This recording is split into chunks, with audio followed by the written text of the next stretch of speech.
Hello, everyone, and welcome to a fabulous new edition of the Ottawa International Book and Craft Expo, the biggest Canadian and bilingual book expo where you meet amazing authors, book publishers, artisans, and entrepreneurs, right?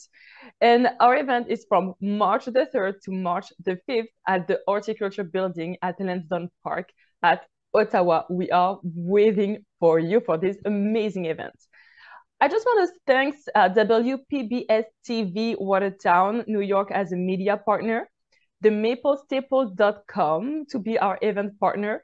And of course, I want to thank Epoch Times to be our media sponsor. Thank you all for being with us for this amazing event. And I'm glad to receive today as my guest an incredible man who made history in the aviation history, and he writes about it. And today we are here to talk about his book, Airplanes, Stories, and Histories, right? A book that chronicles 200 years of aviation exploit and highlights. This is incredible. Welcome, Mr. Norman Currey. We are so glad to be here, with you. How are you doing today? Not too bad. Pretty good. Yeah. Thank you for being with us. So, Mr. Currey, you graduated as an aeronautical engineer in 1948, right? You Yes. were a stress engineer on the De Havilland Comet. It is the first jet airliner in the history of civil aviation. Incredible. And you also went to Canada and helped, because you're from England, right? So you went to Canada and helped design the jetliner and aero, which some pieces are still in display at the Canada Aviation and Space Museum. Amazing. You have an incredible career. Please, can you tell us more about yourself? I guess my career started with working on the de Havilland Comet, which was the world's first jet airliner over in the UK.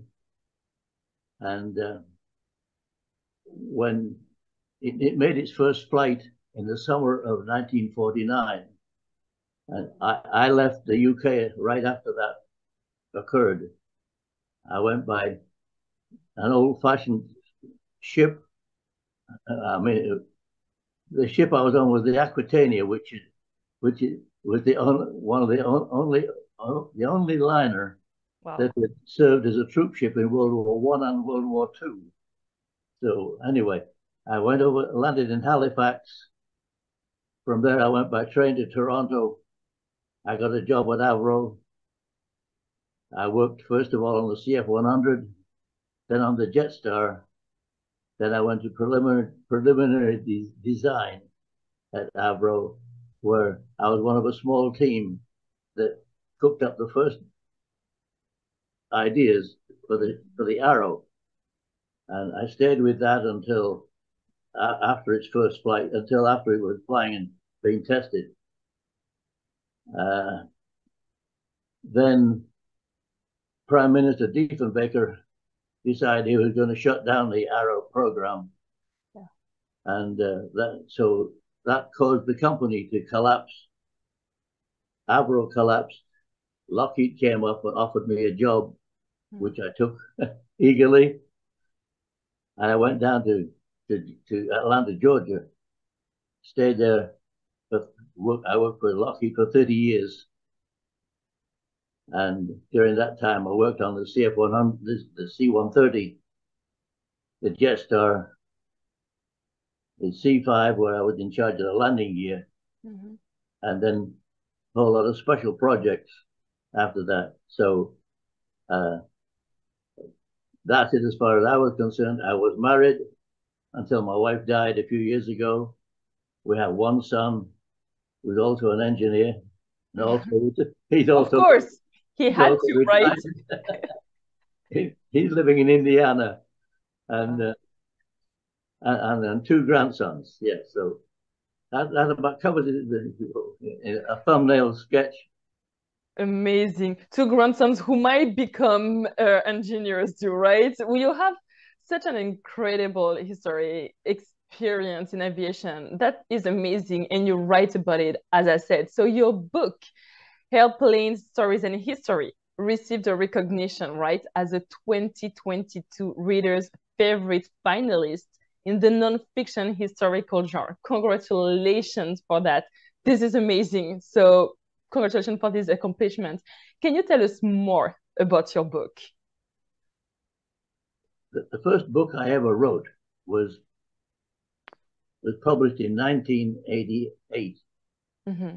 That was Aircraft Landing Gear Design Principles and Practices, which is still being sold. I'm still getting royalties from that. Amazing. Ever since 1988. That's because it's the only book on that subject in the anywhere in the world. So engineers everywhere are buying it. The second book of any consequence was this one that we're talking about today, Airplane Stories and Histories. That came about as a result of my retirement. I had been writing magazine articles ever since I was my senior in college. I used to write magazine articles to earn money to pay for flying lessons, and I got my pilot's license in an old biplane Tiger Moth up the open cockpit and wearing goggles and the flying helmet, and so I used to earn money to pay for those. And when I retired, I decided that I would write some more articles, and I had a whole pile of data ready to go to ready for articles. I looked at this pile of data, and the more I looked at it, I decided that I should write a whole book, put it together into a book instead of a series of articles, and that's how the book came about. I had no particular object in mind except for the sheer enjoyment of writing it, putting it together. And after doing it, I had a lot of very favorable reviews. Mm-hmm. People enjoy looking at it. So that's the story of how that came about. Amazing. And what is exactly your inspiration about writing those books? Because you said that you had articles, right?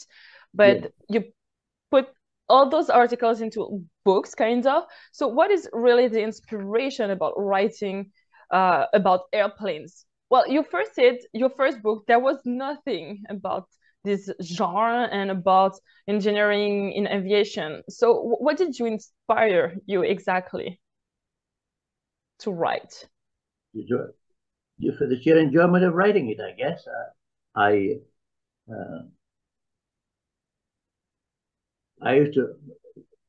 wrote a lot of technical articles primarily in my early days, like how to calculate the structure weight of an aeroplane, things like that.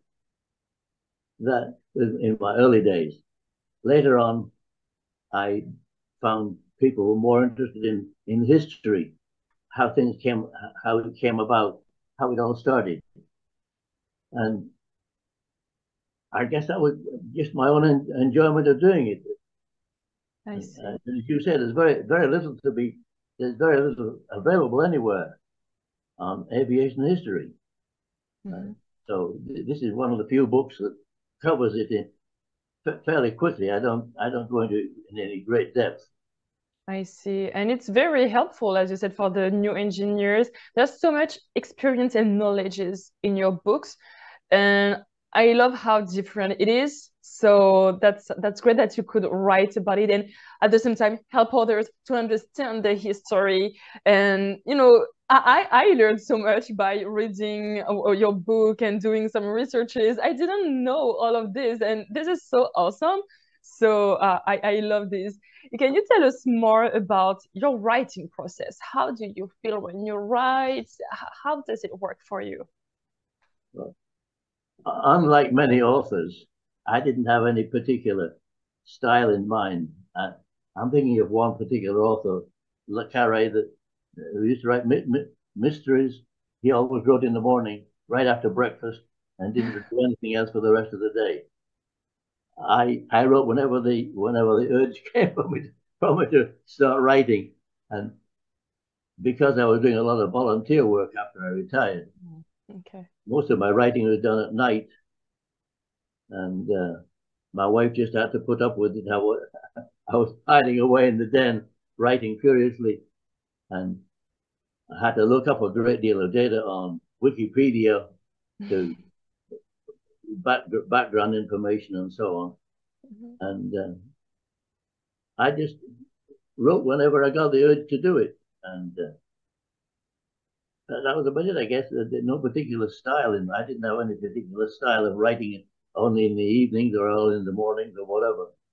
A technical style, as you said, just like your articles, right? And at night, it's a perfect time to write also. There's a lot of, it's so quiet and calm. So maybe, imagination and creativity comes better at night. I don't know. And would you say that being a writer is one of your life's greatest purposes? You did so much in aviation, and now you're writing amazing books. So would you say it's one of your greatest purpose? Yeah, I guess it turned out to be one of the greatest achievements in my life, I guess. I didn't intend it to be that way, but it It just just happened. it happens. Yeah. Amazing. Are you working on another project, another writing project right now? I have another one that I've been working on for some time. I don't know whether it'll ever get into print, but it's a book about the biographies of aviation pioneers Oh. and the companies that evolved from those pioneers, like Donald Douglas, the the, the man who started Douglas Aircraft. That's a typical case where I describe his beginning, how he started out, his first airplane, and how it gradually became Douglas Aircraft. Same with Bill Boeing and Alan Lockheed and uh, Elliot Vernon Rowe, which is the man Avro, and Jeffrey de Havilland. Uh, and I worked with Jeffrey de Havilland's son, by the way, when I was a student.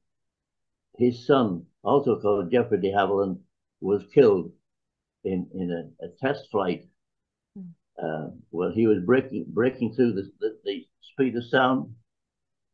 Nobody had ever done it before, and he tried to get through the speed of sound. He didn't make it. The airplane broke apart, and he was killed. But that was Jeffrey de Havilland Jr. So that was it, I guess. Yeah. Amazing. We cannot wait for this book. And as I said, we're learning so much. These books are amazing for people who are passionate about airplanes, but also for those who do not know anything about airplanes, because we don't know what's happening behind, right? Behind Yeah. creating airplanes, thinking like the technical stuff and everything. So what you bring in your books, as I said, it's amazing. So I cannot wait for the next book. And I wanted to ask you, is that possible for you to share a snippet of your books, one of your books that you think that might interest people? I would like you to read a paragraph for us. Is that possible? Do you have your book with you right now? Oh, there's quite a few interesting ones, like when the Wright brothers made their first flight. There was a few onlookers. It was not the press wasn't represented. There was no members of the media there at all. They didn't observe it. The only people that saw it was a few people from the local people, and the airplane finally took off. And the only quote I've got there is one of the local guys said, "He done it. He done it. Damned if he ain't flew." Amazing. That was one of the ones. Uh, there was another interesting one was uh, the in World War II there was a whole lot of French fighters, free French fighters that were imprisoned by the Germans at a prison camp in Amiens, in northern France. And one of the people managed to get a message through to the British government saying, hey, we need some people to help. We need some help from you to get us out of here. They're going to shoot all of us. And there's over about 200 of prisoners. They're going to shoot us all. So they sent 4 Mosquito bombers from RAF bombers to Amiens. When they arrived there, it was about noon. All of the German prison guards were having their lunch, all in one building at the front. The first bomb that went down was right on top of that building and destroyed all the prison guards. Then the next one was that they had to drop bombs to destroy the walls of the prison, both the building itself and the outside wall. They had to be careful to drop the bombs in such a way that they weren't going to kill people in doing it, and they weren't going to block everything with rubble. So that these Mosquito bombers went in and dropped the bombs precisely where they needed to be, and all the prisoners escaped, all of them. Wow.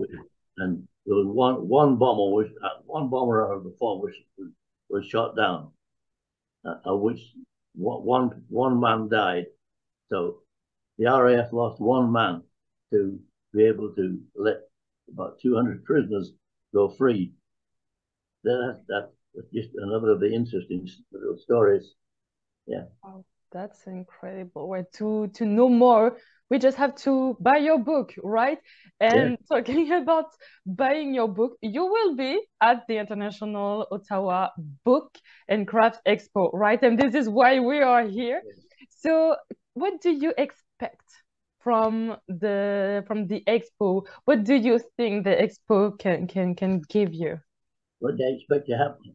I expected that soon. I never thought of anybody of the major publishers doing it. The most I conceived when I wrote it was getting any publisher to publish it and get it sold. Well, that has worked out. Yes, it's been published by 3 different companies. Ex Libris was the first one, and then you go down from there. So, yes, that's it. So my first hope that it was going to be taken on by a legendary publisher like Simon and Schuster or something of that type, and HarperCollins. They've expressed interest in it. So we'll have to wait and see. Exactly. There's some interest being shown by a television company on the West Coast to be a television adaptation. That would be a real plus. I'd like to see that. Amazing. So, well, I'm sure your book will do amazing. There's a lot of interest already, and we are waiting for everyone who is watching us today to come and to visit you, to ask you questions, to know more about your book and everything that you write, because as I said, it is amazing. I think I said that 100 times already in this interview, but it's great what you're doing. So thank you so much, Mr. Currey. So you will be there from the 3rd to the 5th, right? The 3rd days. You will be there all weekends for the expo, right? I'll be there on Saturday. On Saturday, so perfect. All day Saturday. I fly out on Sunday. Perfect. So I arrive on Friday night at 9:15 in the evening. Right when I arrive, and I fly out again on Sunday morning. I see. So you will be there with us all day Saturday.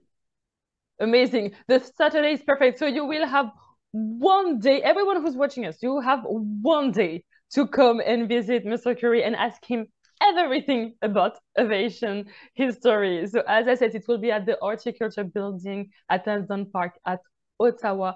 Thank you again, Mr. Currey, for being with us. We are honored to have you in this It's been incredible a pleasure. edition.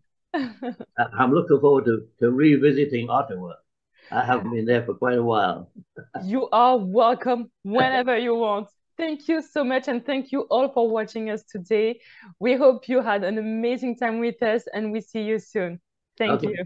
Thank you very much. Bye bye.